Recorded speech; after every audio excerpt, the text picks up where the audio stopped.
د بخښونکي او مهربان خدای په نامه د ژوندون تلویزیون قدرمنو لیدونکو السلام علیکم ورحمت الله وبرکاتو. بیا هم زموږ ولایتي خپرونه ده د ننګرهار ولایت د چغزیار په ولسوالۍ کې په یوه کلي بیا په یوه حجره کې یو چې تقریبا شپږ اته نفره هغه سپین ږیري م راټول کړي دي چې ډېر پخواني خلک دي، پخوانی تاریخ ورته معلوم دی، دود و دستور او هغه رواجونه چې پخوا وو اوس کمرنګه شوي دي. نو دا د ډېر عمر خلک دي، څوک اتیا کلن دي، څوک نوي کلن دي او ډېر مشرق خلک دي. غواړو نننۍ خپرونه په همدغه رواجو د دوی په سرګذشت باندې چې څه یې لیدلي څه یې اورېدلي دي، پخوا زمانه کې څه خوراک و، څه څښاک و، لباس څنګه و، په اصطلاح ټولو نه هغه د عسکرۍ مکلفیت دوره وه، هغه ډېره سخته وه. بیا به چې دی تلل او هغه وضعیت اساس به یې زده کوو. ځینې نورې داسې کیسې او رواجونه وو چې مثلا لکه ودونه، په ودو کې کوم رواجونه وو، کوم ځینو ځایو کې بېنښې ویشتې، دلته هم بېل رواجونه وو. همدا ډول د جامو، د لباس او د خوراک او څښاک ځینې هغه پوښتنې ترې کوو چې اوس نشته یا بیخي کمرنګه شوي دي. ځینې داسې ځوانان به وي چې هغه به یې نه وي اورېدلي یا به یې نه وي لیدلي، اوس به یې د دغو مشرانو د خولې نه واروي. که څه هم دی درانه خلک دي خو دوی ته مجبوره کړل چې ځینې ټوکې ټکالې هم ورسره وکړو او دی هم کیسې راته وکړي. نو هیله لرو د دې خپرونې تر پایه پورې راسره مل واوسئ. حاجي بابا نوم دې څه دی؟ نوم مې خاورې ناصر خان. خاورې ناصر خان، د څومره عمر سړی تقریبا؟ یاره یې به هم داسې پنځه اتیا یا پنځه کم دغسې خواوشا به یم، خو د عمر پته نه لګېږي، خو د دې دومره یم. پخوا د ودو رواجونه څنګه وو؟ وایي زوی بیخي چا پوښتنه نه مور او پلار به ولاړل یا به مثلا په خپله خو چا جرات نه شوی کلی، خوښه د زامنو څه کېدله نه کېدله، کوم داسې په خپله به ولاړل واده به یې ورته وکړو. خپل منځ کې به کېناسته، د پلاني لور کوو، د بستګاني لور کوو، دې کې به سره راټول شو، ناست وو، یو به یو پلو خوښه وه، د بل به بل پلو خوښه وه. نو آخر به چې بیا برابر شوله نو بیا به یې دغه وکړله، جوار، غنم دا به یې خرڅ کړه، 5 روپۍ به یې چا نه را قرض کړي دي. بیا به یې مشوره وکړه چې کومه یې وکړو. هغې کې به بیا یو کس د ښځې به خوښه شوه یا به د مېړه خوښه شوله، دا ښځه به یې وکتله، بیا به هغې نه بېرته راغلل، بیا به یې مشوره وکړه څنګه چل دی، خوښ هم ده که خوښ هم نه ده. مشوره به یې سره وکړه نو بیا وی چې یاره خوښ هم ده. جرګمار بیا بل ور ولېږلو، بیا به جرګمار فیصله وکړله، بعد د هغې نه به بیا دوی دغه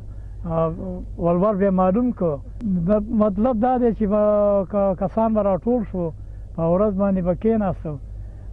مشوره به یې سره وکړه، فلانی ته راشه فلانی ته راشه، دا به یې بېګي راټول کړو. سبیله به په قلار باندې ټول به راټول شو، خوړه به یې ما واخیستله، هغه به یې هلته ور وړله، چې ور یې وړله او بیا به هغه کېناستل، خوړه به یې ورته واچوله، چای پیاله به یې ترېنه وڅښلو، بس دسمال به یې واخیستو او بیا دسمال به یې ورکړو ښه ګلداره،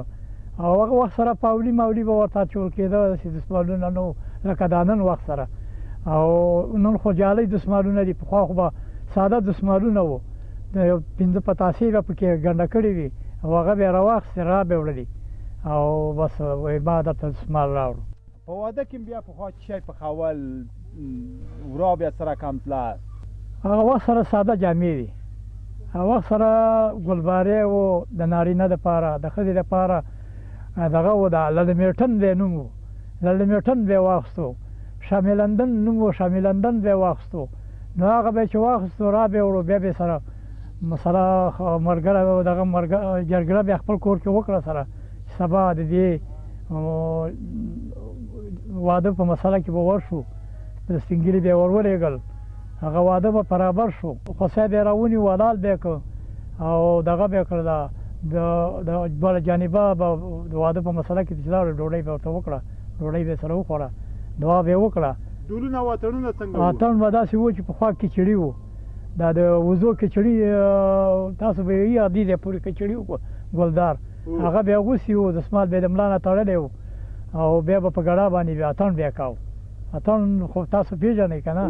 هغه اتڼ بیا کاوه او بس په یو لوټ باندې په یو پلو تاوېده، په بل لوټ به په بل پلو تاوېده، بیا به کېناسته، بیا به یې چای ورته راوړو، بیا به چای نه بیا سره وڅښو، بیا به یو ټولو ته یو دسمال ورکړې، بیا به د هغوی ترېنه بېرته را روان شو. پخوانی یو عجیبه رواج و، نو بیا به یې ښه خونۍ یا د څېړۍ پوخ لرګی به یې ګنډهتار لرګی به یې ورته واچاو، نو هغه چې ماتېده به هم نه، دا به یې زوم خسر به یې راواخیستو، زوم ته به یې واچاو او بس دا زوم به لرګي ته کېږده، صاف پلو دې پلو به یې واړو راواړو، لرګی به سخت و، خو بنا بیا وکړه دا لرګی بیا مات کړ چې مات بیا کړ نو بیا هغه مخکې روان کړ دغه ده د خلکو به چکې چک وکړ دا سپین ږیري چې دوی سره راغلي وو د زوم سره واده په مساریم کې نو دوی به لاس په پله کې چکې چک بیا وکړ او خوشحالي بیا وکړه چې ولا لرګی مات کړ بیا زوم په سر بیا دننه کور ته ننه ایستو نو هلته بیا نو د خوشحالۍ نه د خوښۍ به یې په ملا باندې دا زوم وټپاو چې زما لور ساتلی شي زما لور ساتلی یعنې تکړه سړی تکړه سړی زما لور ساتلی شي بیا زوم ته کالي مالي شی بیا کالي او جوړ کالي بیا ور واغوستل زاړه کالي بیا ترې ویستل نوي بیا ورته غاړه کې واچول نور به بوټان بیا ور پښو کړو جرابې بیا ور پښو کړې هغه سره جرابې وي خو داسې نه وي او بیا به نو راوبوتو رابه بیا نه پخوا په دغه کې په د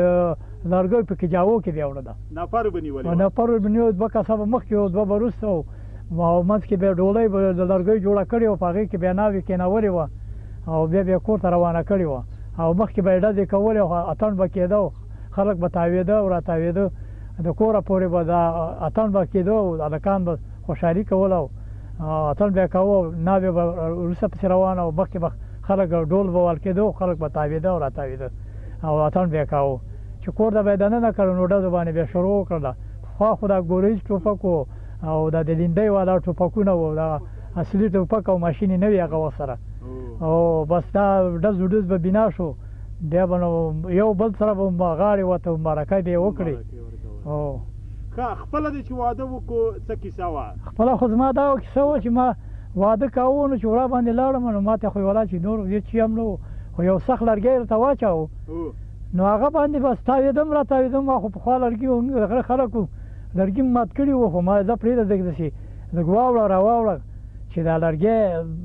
دوی وایي چې نه شي ماتولی نو واوښتم را واوښتمه نو دا خلک د افسرګانۍ وایي چې نه دا سړی بېکاره دی هغه بس چې نور داسې په دې پوهېدو چې اوس نن ورا ټیم پوره کېږي هېڅ به مې لرګی ورته مات کړو نور به ترې روان شوم نو مېرمن دې اوس ژوندۍ ده تکړه ده اوه شکر الحمدلله تکړه ده چاپي کولو ده چاپي کوي دی که نه یاره چاپي کول خو داسې دی که نه چې غریبه چاپي کوي هم خو داسې چاپي هغه پخوانی داسې نه شته خلک وایي د سپین ږیري ته چې ماسې مېرمن یې پرې وربم لګي عزتي وایي زړه یې صبر شي رښتیا ده او دا خبره ده ښه وایي پخوا خو دا د ننګرهار ځوانانو ډېرې ښې سندرې وې د یا قربان او اخري کومه سندره مندره ویلې چې اوس دی موږ لیدونکي ته ووایي وبیا وایو که نه وبیا وایو دا سندرې خو موږ پخوا دا ویلې چې زړه مې د تورو وینو ډنډ دی که د بېلتانه ګونګیان نارې پکې وهي نه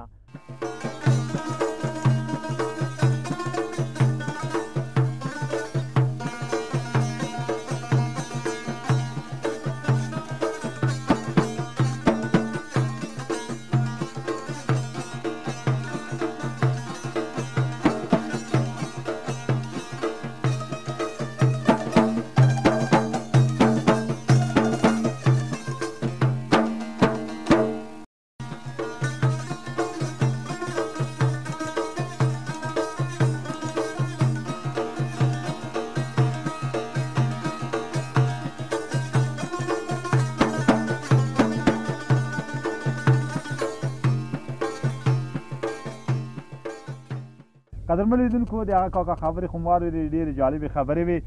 اوس یو بل سپین ږیری کاکا دی نه پوهېږم نوم یې څه دی خو وایي عمر یې تقریبا د 90 کالو نه ماوښتی دی حاجي بابا نوم دې څه دی ما نوم دین محمد عسکري دې په کوم وخت کې کړې ده څلورش کې مې کړې ده 15 کې راخلاص کوم وخت چې عسکرۍ ته ولاړې عسکري وایي ډېره سخته وي د عسکري لږ سخته وي که ډېره خبره دا شوه وه چې عسکرۍ جال پسې خط د سنبلې 15 چې بس خپله به ورتلې خپله به ورتلې چې د ما جال پسې راغلی ده که نه هو راغلی ده بیا جال پسې راغلی و لاړم کابل ته کابل کې یو رئیس و هغه ده ملکي و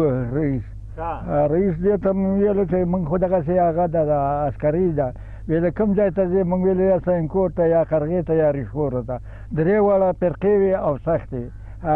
هغه ملکي سړی و او موږ هم ملکیانو پرې نه پوهېدلو هغه چې موږ داسې لاړو کابل ته کابل کې چې وکتلې بس ویل هغه وکړه دا قرغې ته به دې کړو ما ویل زه صحیح ده قرغې ته چې کړلو قرغه کې بیا سبا ته رئیس ارکان راغی په دفتر سره ټول نفر وټپول زه هم وټپولم ویل زه 69 ګردیز ته هغه له 69 ګردیز ته لاړ شه ما ویل ولاکه مې د پلار ولیږي وایي ولا چې پلار دې ولېږم هغه پسې ما ته ویل زه خو ملکي ما ته خو د حکومت هغه نه و معلوم قانون که نه هو خو خبره په 10 کیلو شوي بس ما ویل ولاکه د پلار ما ولیږي ویل ولا چې پلار دې ولېږم ما ویل خو بیا د هفتې په ورځ به راځئ او 12 موټره دي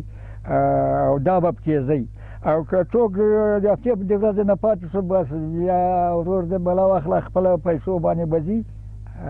ګردیز ته ته د ما بس دلته زمونږ یو نفر خدای جوړ وکړي اقبال جان نومېده دا چې و غونډه محافظ کې و او خپل مشر ته ویلې چې دا به زمونږ هغه ته راوګرځو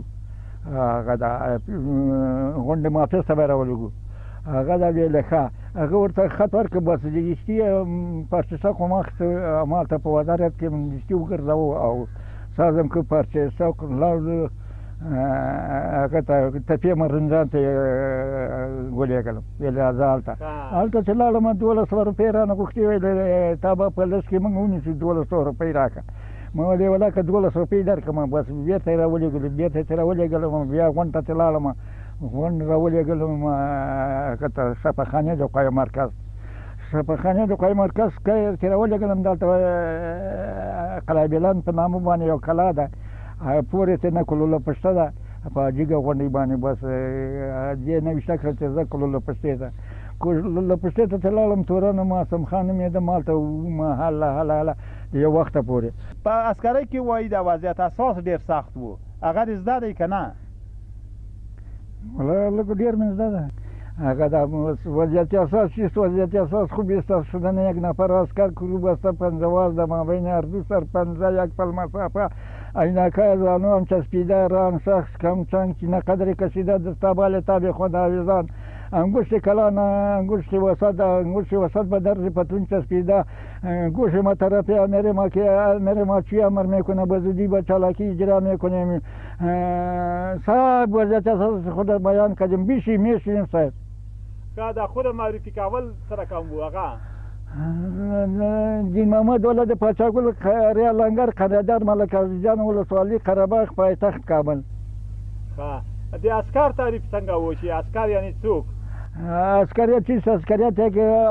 مختن پنجهار که به ننگ به ناموس به خاک بیرق که دشمن خارجی داخلی را حفاظت میکند چی گفتم نسبت عسکریت عسکر چیست عسکر یک شخص بی‌رتبه است که به چکاتی مکلف است عسکری داخل میشود قافیه رسمی در بر داشته باشد تمام احتیاجات طرف شاه افغان رفع میشود چی گفتم میشود عسکر من به پښتنه کول داسې چلو کې نامه سلیمان ثابت ته بگو میگویم صاحب خور ضابط مسجد مومن خان به میرید من ضابط معصوم خان قماندان ټوله ما تورن معصوم خان رئیس ارکان ما جیکتور نوروز خان قماندان غونډه ما ډګروال ګلاب خان لوی درسیک ډګر جنرال غلام فاروق خان وزیر دفاع ما سر جنرال خال محمد خان صدر اعظم ما نور محمد اعتمادي پاچا محبوب ما المتوکل الله مرد دې صاحب افغان کوم وخت د داسې څوک په پایره کې درېش کړي یا ویده شوی وی که نه هو هغه داسې قصه وه چې زمونږ نکوزې خوا د شاه محمود خان د لور کور و دې ته به د هره شپه مېلمانه راتله مېلمانه به راتله بیا به نری باران او بس دوه بالا پوښونه مې اغوستي وو هغه یو مې په سر اچولی مې اغوستی و بس چې کتل مې چې ځینې بم موټر اپلو لاړه سړک داسې موږ نه لږ ازاده و هغه لاړه هلته بیا یو وخت و چې ما ته لکه څوک چې راته ووایي چې ټوک رانه شي د سیلې دا بالاپوش وغورځاو د سر نه او توکمې مې ساده کړې او د لرګي پیره وه لرګی مې واخیستی چې موږ بیرون ولاړو چې دننه په پلو نه مې وکتل چې اته نفره دیوال سره کتار روانې دې پلو دیوال دې پلو ته ټانګونه او نقلي موټرو دې منځ کې دوی را روان دوی چې را روان ما پیغام وکړ دراش د شپې نور راکړه یو غږ مې پرې وکړ، بل مې وکړ، درېیم مې وکړ، خلک راباندې روان دي. قوماندان راته ویل چې داسې کار ده که دا خو دې بچه دلگاه مشرانی مالکی پدر ما باشه پارتی را توی مالکی پدر ما باشه که نام شو نتا رسیده نمیتونه که نام شو ستاره و پقش پمانه ویلی حالا زود شو لمبر بیته بیا لمبر 22 بیا لمبر 22 ورکه بس خوش میکرد که اتلاړو کته یو دلګۍ د منګل ته راغله چې بیرته راغله بس لرې ودرېد دا زموږ د دروازې د خښتو دیوال و دا ډېر ولیدلی و دا دروازه ورانه و دیوال ولیدلی و 8 نفره و هلته لرې ودرېد ویلې دلته مشرانو باندې غږ وکړ ویلې زنځیر خپور چې شو بس ټول زنځیر خپور شو ویلې سره پیردار مارش د قومندان او هغه ضابط په ما باندې راغله خو مې درول بس ویلې چې مې تلبي بچې عسکر جان مال نامې شو ستاره خوش مې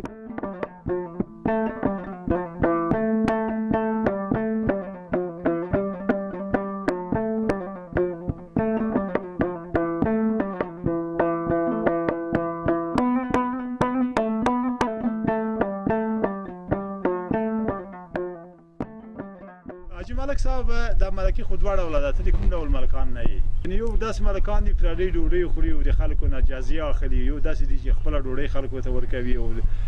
د خپل ژبه یې خلکو ته مصرفوي دا د افغانستان خلک دي که په یو رقم دي نه پرېږدي کې شته دی که ځای راشي خلکو ته یې ورکوو که هغه ځای خلکو نه یم ډوډۍ او شی به خورو نور فضل د خدای تر اوسه پورې جزیه او په ټاپې هله دا تذکیره واخله دا یو کار وکړو دا ورته ټاپه کوو دومره روپۍ راکړه دغه هم د اوسه پورې نه دي کړي دا نو په دې خاوره کې غلم نارې وایي چې مې پرېږده او کوروالا هم نارې وایي اوس که دغومه شی هم نه یې خوړې چې کلي ته لاړ شو یاره پاک یې وخوړه ځان یې موړ کړه ملکانو رنګه بده ده واقع شته هم دی داسې ملکان شته دی چې یو تذکیره ته ټاپه کې 500 افغانۍ مې هم لیدلي چې اخیستي نو آیا نو 500 افغانۍ چې یو ملک ته به ډېر ناکامي الله تعالی دې ورته هدایت څه وایي هدایت دې خاورې کې ذاتي هدایت هم بس دی نو دې کته ته چې ورتېر شي دا به ښیي د ملکي داسې ده چې په انتخاباتو د کلي ولس درولی په انتخابات کې دې وګټله خپله دې واستلو که نه کلي مجبوره کړي دا نو د کلي ولس داسې شل دی چې یو څوک ملکي کې که جانب مقابل څوک ورته بل څوک راجګ شي نو بیا د انتخاباتو دغه ده د انتخابات یې که وکړو نو که هر چا په انتخاباتو کې وګټله لکه که رښتیا را باندې وایي زموږ په کلي کې څوک ودرېده په قوم کې نو د خادم صاحب شه جانب د مقابل زه هم ودرېدم نو چې بیا مو راغله چې ته تېر شه ما ورته ویل چې زه نه تېرېږم ته تېر شه وایي نه دې کې ما راځه چې انتخابات وکړو انتخابات هم کوم ځای کوم دي ستا په کلي کې کوم نو هغه یې هم راسره ونه منده شورا یې پرې وکړه راسره یې ونه منده نو بیا هغه هم ملک شو ما خپل کارونه مخته بوته بس دا مسؤلیت هم په غاړه هسې په یو دغه را دغه که که نه مسؤلیت ډېر که څوک یې رښتیا احساس کړي مسؤلیت یې بس ملکي خو هم یو لوی مسؤلیت دی څومره څه احساس یې کوي چې مثلا 400 کرو یا 300 کرو مسؤلیت در په غاړه وي هغه یې د غم ښادۍ درد دا څومره مسؤلیت دی باید چې در شي نه پرې پوښتنه چې خبر شي احوال درکړي باید چې په هر شي ته رسیدګي وکړي منډه وکړي او پوښتنه پرې وکړي د حالات یې چک چا څه حالات یې کوو په اوسني یو بل چاته ووایي چې دغه سړي حالات په دغه رقم دی دغه سره په یو لاره مرسته په دغه نو دغه وظیفه ده ګرځو پسې اوس زیاتره ستونزې مشکلات چې تاسو حل کوئ په کلي کې که حکومت ځي یاره زیات انشاءالله د خپل کلي کې خپل حل کوو ډېر کمې قضیې به وي چې زموږ د قوم حکومت ته تلي په دې 20 کلو کې 19 کلو کې یاره که ورته وایم چې 15 قضیې به نه وي تلي انشاءالله او خپل هم دا ولس هم ښه ولس دی ډېر بدپیل او ډېر دغه نه دی بس سیده خلک یو انشاءالله دومره قضیې نه لرو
خو بیا هم د یوه بل حاجي بابا څه ناست و د ډېر پخوا زمانې سړی دی تقریبا ډېرې پخوانۍ کیسې زده دي ځینې کیسې به لیدنه وپوښتو حاجي بابا نوم دې څه دی نوم یې ګل آغا څو کلان به وي تقریبا یاره 70 کلو به یم 70 کلو نامخته خو ډېر تکړه یې شی دې ډېر خوړلی دي داسې مستې شودې خو دا خو موږ د میږو غوړي خوړله د میږو ماسته به هم خوړل د میږو کورت به هم خوړله د میږو شیدې به هم خوړلې نو خامخا موږ اوس هم زړه مې غواړي یو واده بل هم وکړم بل واده کې نامخته نامخته او که نه یعنې اصلا کوچیان یې اصل کوچیان یو څه وخت ځای شوي یې دلته دشن شوي یې په اصطلاح اوس یاره داسې ووه چې دغه انقلاب کې موږ دغه شوي ځکه چې رامي هم ورکې کړي اوښان هم ورک کړله ښه یعنې تاسو پخوا کوچیان وئ موږ پخوا کوچیانو صاحب کوچیان څومره کاله کېږي چې دشین شوي یې دشین شوي خو اوس دغه صاحب دغه انقلاب کې شولو په انقلاب کې شولی لکه مالداري م لاړه که نه د منځه لاړله بیا پاکستان ته لاړلو ژمی چې د اوسېدلی ووړی به چېرته تللی په کوم ملیار به تللی ژمی به راتلو ننګرهار ته او وړی به تلو کابل ته یا به البند ته لاړلو یا به په د کابل په شمالي ډډه کې چېرته اوسېدلو خو چې کوم ځای به زمونږ پته به و مال به موړو موږ به هلته تلو دغه وخت په دې کوچیانو کې پخوا د وادو رواجونه څه رقم وو مثلا چې وزوی ته به چا واده کو اول به بندوبست څنګه وو څه رقم به وو په کومو ځایو کې برسیره به تلئ که به کوز راتلئ وایي چې ځایونه یې معلوم وو چې هلته به کوزدې کېدلې هغه خو به چې نجلۍ به چېرې ولیدله نو بیا به مور پلار ته یې ویل چې دغه نجلۍ راته وغواړه بیا به دا مرکې ورتلې او مرکې به یې پرې کولې او مرکې به یې پرې کولې بیا به خدای پاک خل رضا کړه بیا به هغه نجلۍ ورکړله یعنې ته څو شپو ورځو یعنې څو ځله به د خلک مرکې دا ډېر به تله ډېر وخت به تله که نه تله وزر به یې کو زارۍ به یې ورته کولې تا په واده چې وشو تا کوزده څه رقم وشوه ټوله کیسه یې راته وکړه هغه کوزده خو زمونږ چې وشوله بیا مثلا موږ دا لوی دستمال به چې راوړو موږ به ورته هلته خوړه ور وړله وریژې به هم ور وړې غوښې به هم ور وړې په سیال باندې په اوښانو باندې به هم سیال کاوه دا به هم راوړ بیا تاسو به چې کوزده وکړه کوزده به وشوله په ځینو ځایو کې به بیا داسې وو چې هغه ستن یا غوټ ګل به یې راوړو بیا به د زوم ښه خلاصه وه زوم به بیا کله کله پټ د شپې هغه ته تو د خسر کور ته تو کوم دا کیسې پخوا وې دا وې بیا خو به هغه دستمال به هم چې راوړو بیا به خلکو موږ ته ډوډۍ وکړه زوم ته به ډوډۍ وکړله زوم به بیا لاړ هلته ډوډۍ به چې وخوړله هغوی ته ډوډۍ به وخوړه به زوم به هلته پیسې میسې هم د دسترخوان کې ورته واچي پښه به یې ازاده شوله هو بیا به زوم به ته د ډک دستمال میوه شی به ور وړل هلته به خسر خواښ کره به ته میوه به یې ور وړله بېرته به راته که مخکې به شپه هم کوله هغه خو صاحب داسې خیمې به ولاړې وې کېږدۍ به وې که نه ډاکې به وې که نه په یو رو باندې به ورسره مثلا یو راتاو به شو چغلبازۍ ته چغلبازي به یې ورسره وکړله شپې به یې پټ په غلا به ته که ګیر به شو که نه ډېر سخت وال به هم بیا ورکوله دا به نو کور والا ورکول که کلي کور والا به ورکوله کلي والا څه کار ورسره کلي ښه هو که نه ته کوم وخت تللی یې که نه یې تللی داسې او خامخا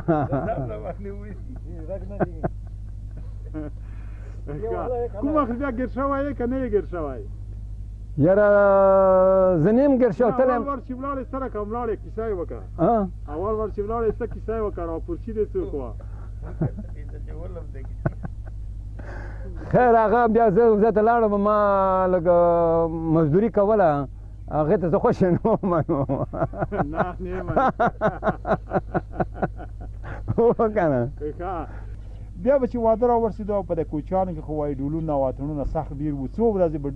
واده و د واده د اول ورځ نه څو وخت به ډول شروع کېده دا مېلمانه به شروع کېدل خو چې واده وخت را ورسېد موږ به جامې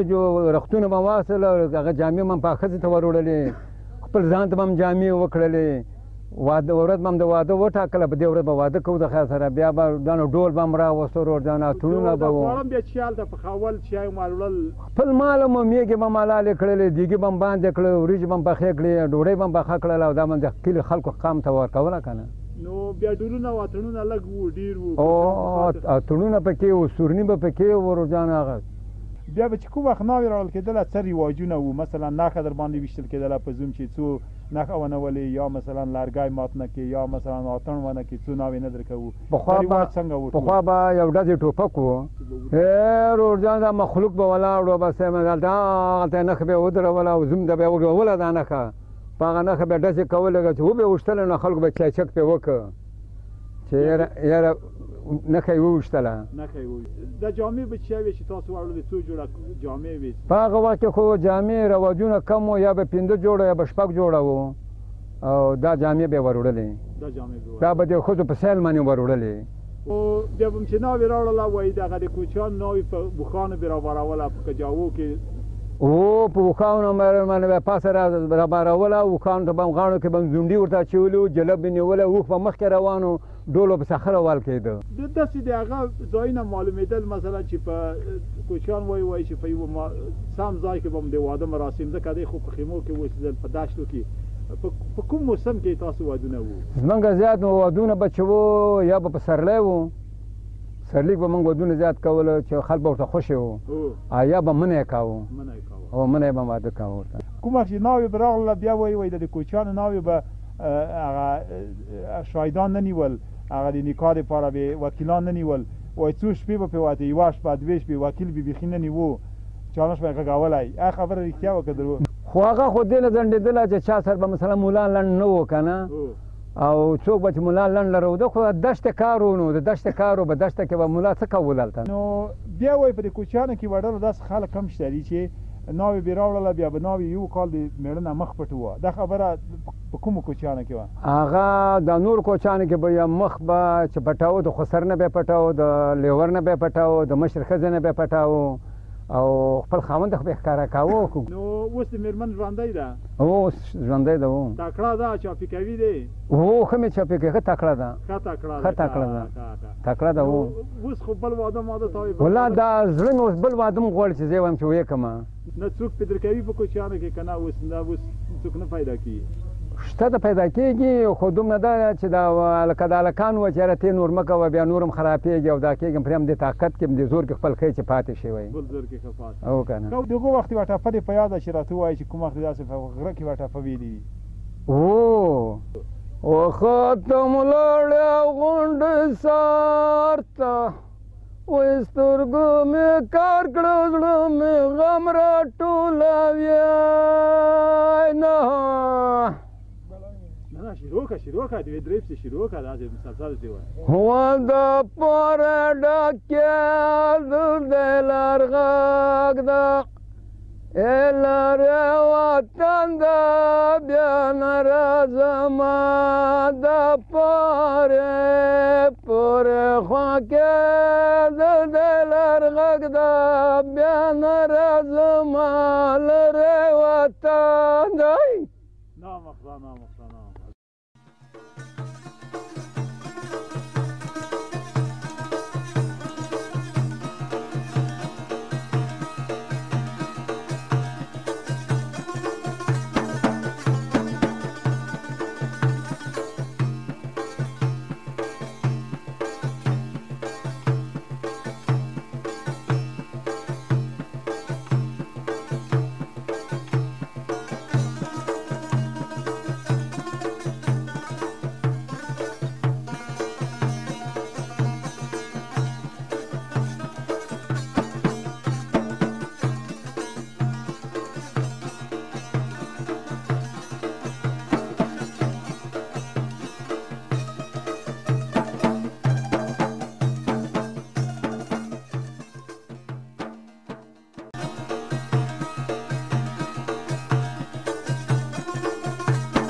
حاجي صاحب نوم دې څه دی؟ نوم یې چې دی دولت خان مې نوم دی. د کوم قام خلک یاستئ؟ موږ مومند یو صاحب. مومند یې؟ پخوا وایي کوچیان وایي ژمې مینم چېرته؟ موږ صاحب ژمی په دې ننګرهار کې په دې اخندزاده صاحب کې اوسېدو. په اخندزاده صاحب کې هم دلته ځایونه دي او په اخندزاده صاحب کې د ژمي زموږ مینه چې و د اخندزاده صاحب و دې ته اډه وایي، او دلته حضرت نجم الدین اخندزاده نه مخکې موږ دلته راغلي وو. زموږ نیکونه چې وو د هغه سره یې نشست کړی او هغه سره ناست وو. هغه ډېر یو قدرمن، ډېر یو مجاهد شخصیت تېر شوی دی، انګریزانو سره یې ډېر جنګونه کړي دي. بیا دې اډه کې اکثره خلک چې دي دا دیشین مومند اوسېږي. موږ کوچان مومند یو، پخوا وخت د پخوا زمانو نه په دې اډه کې اوسېږو. بیا هم دلته ځمکې او ځایونه او کاریزونه او دغه بالاخره چې بیا دا د کرزي صاحب حکومت راغی د دې کرزي صاحب د حکومت نه وروسته بیا موږ راوړو د خپل د ځمکو کې همدلته م یو شارک جوړ کړ د مومندو په اړه باندې مومند اوس اتفاق او اتحاد څنګه دی مومند خو دلته تقریبا شپږو ولسوالۍ دي او اتفاق اتحاد شته دی او ښه وخت تېرېږي د نسبت د نورو قومو ته چې وګورې مومند قوم ډېر یو ارامه ډېر یو سکون کې خلک دي شر نه غواړي نه جنګ غواړي انشاءالله داسې به څوک دغه ونه کړي چې یعنې په مومندو کې داسې یو سړی پیدا شو داسې ظلم یې وکړه یا یې داسې زیاتی یې وکړه دا خو تاریخ کې هر څه لیکل کېږي که نه مومند ډېر یو ښه خلک دي ډېر یو مسلمان خلک دي ټول کاروباري دي نو هغه وخت چې مالداري هم وي د دې نه به چې تلئ په کوم ځای کې اوسېدلی کابل په کوم ځای کې اوسېدلی موږ په کابل په قره باغ کې هم ځایونه لرو بیا موږ یلبند لرو یلبند زموږ په دې غوربند کې دی ورسندان ورته وایي ډېر یو د کوچانو زموږ د عزیزانو کوچانو ته معلوم دی د هغې غوندې ښه یلبند په دې ټول افغانستان کې نشته هلته تقریبا 10 رقمه ګلونه کېږي دا مال یې خوري مال پکې ډېر تازه یي هغه ځایونه زموږ هلته بیا ادبخچي ده د ازاریو سره د دوشي د ولسوالۍ سره دې پلو ته وروره ګله د سیاګر د ولسوالۍ سره دغه ولسوالۍ زموږ یو پلو ته د پروان راته پروت دی بل پلو ته راته پلو ته بغلان پروت دی په بغلان ولایت دوشي ولسوالۍ دې منځ کې بیا زموږ یلبند دی 3 پړاوه زموږ یلبند دی ډېر ښه یلبندونه دي میږې پکې زموږ ډېرې خوشحاله دي مالداري زموږ خوشحاله ده موږ هلته ډېر ښه وخت تېروو بیا راځو موږ په قره باغ کې ځایونه هم لرو باغونه هم لرو ځمکې هم لرو نو بیا دا سلسله باندې ژمی دلته یې وړی پورته یې بیا پسې یلبند ته وخیږي څه خلک څه په قره باغ کې خو دا ژوند د دنیا داسې تېروو مننه حاجي صاحب استاد نوم دې څه دی زما نوم محمد عثمان مومند تخلص مې خادم دی خادم صاحب استاده دغه مومند خو په ډېرې پوه وشل شوي تاسو د کومې پښې خلک یې موږ په وړه پښه کې موږ پکې بیا مندوزي یو او مومند په واقعیت کې ننګرهار کې تقریبا 12-14 ولسوالۍ دي نو لوی قوم دی خپله چېرته اوسئ مومند خو په نور افغانستان کې هم ډېر تیت او پراخه پراته دي په نورو کومو سیمو کې مومند ډېر پراته دي خپل ځاني خو موږ اصل کې دلته د ننګرهار د للمې چپلیار د ولسوالۍ مربوط نو موږ خو اصل کې کوچیانو اوس هم میش خپله په قره باغ کې وو اوړی به موږ جګېدلو یخې هوا ته او خپل دغه مینې هلته وې نو یلبند ته به تلو او اوس خو فی الحال ننګرهار هم وایه چې پرېښی دی قره باغ کې میشت یو نورو ولایتونو کې مومند کومو ولایتونو کې نور پراته دي زه خپل ځاني خو داسې د جنوب خوا ته نه یم تللی او داسې شمال خوا مې ټول ولایتونه کتلي دي نو داسې ولایت ما ونه لید چې هلته مومند نه وي او په ډېره غټه سطح باندې او ډېر غټ دغه باندې مومند پراته دي مثلا که مزار شریف دی هغه سرمایهدار مومند دی هغه چې هره پښه یې دغه ده پکې مومند دی بغلان کې مومند دي قندوز کې زیات برخه مومند دي نو پل خمري کې شته دی نو دغسې موږ خپل هم د قره باغ کې یو نو ډېر مومند خو زه داسې ولایت به نه چې مومند پکې نه وي اوس به راشو دغه د سپین ږیرو مشرانو کیسې خو دوی واورېدلې تا خپله یوه خاطره د پخوا ژوند چې په عجیبه وي دا که راته ووایې د سپین ږیري خو د کلي او د قوم مشران کومه د کلي رونق او کومه ښایست چې کوم هغه په سپین ږیرو باندې او واقعیت کې سپین ږیري هر یو ځان ته خپل خپل تاریخ لري نو سپین ږیري سره ناسته د علم او دغه سره ډېره اضافه کېږي او بختور به کلی کور هغې چې هغه سپین ږیری ولري داسې کیسې دي د مومندو په اړه باندې د سپین ږیرو نه اورېدلي دي چې د مومندو په اړه باندې یوه کیسه شوې وي یوه کیسه دې اورېدلې وي یا د تاریخ په اړه یا د ابتکار او جنګونو جګړو رواجونو په اړه باندې مومند خو تاریخ ټول پښتنو ته معلوم دی مومند خو په هر په میړانه باندې په ځوانۍ باندې په هر شي ځان ته بیل بیل تاریخونه لري او د دوی تاریخونه خو په واقعیت کې چې ډېر کتابونه او ډېر دغه کې ستایل شوي دي د محمد ګل خان مومند خو ټول افغانستان ته یو ښه خدمت کړی دی تقریبا په شمال کې پښتنو ته تاجکو ازبکو ته ټول خلکو ته یې ځمکې ورکړې اوس یو ښه نوم تاریخ یادېږي د هغه اولادونه څوک پاتې دي که نه داسې کورنۍ خپلوان څوک شته دي؟ تیر کال مونږ یې ورغلي وو د غني خیلو دغه ته کور ته یې ورغلي وو نو نه پوهېږم هغه کور یې همداسې ډېر ضعیف او ډېر په دغه باندې و او بیا هلته مونږ پلټنه وکړه چې د دوی اولادونه څوک پاتې دي نو هغه وی چې یوه لور یې پاتې ده او هغه فکر کوم چې لا اوس هم د مهاجرت عمر تېروي نو داسې نور اولاد نارینه یې فکر کوم چې نه څوک نشته.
बजूर के दीवानों